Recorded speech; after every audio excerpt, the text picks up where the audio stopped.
ناقص 3 جنيه 75 قرش. انت بتقرطصنا. انت فاهمني ايه؟ انت عملت النهارده 28 جنيه و 16 قرش. وعرفت ازاي؟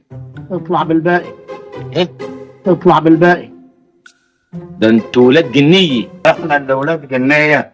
عامل 28 جنيه و 16 قرش. 28 جنيه و16 قرش في اليوم الاولاني، ده نجاح باهر للشخصيه، ده سوكسي. انما انتوا يعني هتاخدوا الفلوس دي كلها تاني؟ ايوه احنا بناخدها.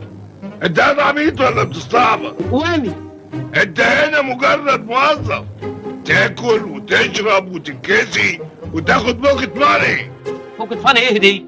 يعني مصروف جيبه روح امك. احنا ورانا مصاريف جامده قوي. ببقى جايب لكم 28 جنيه وتدوني جوز جنيهات بس. انت فاكر نفسك شحات صايع؟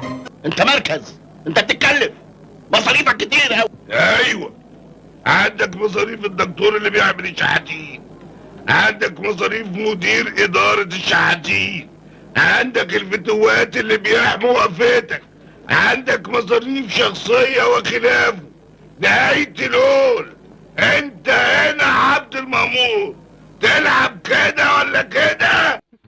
هتروح في الفشاشة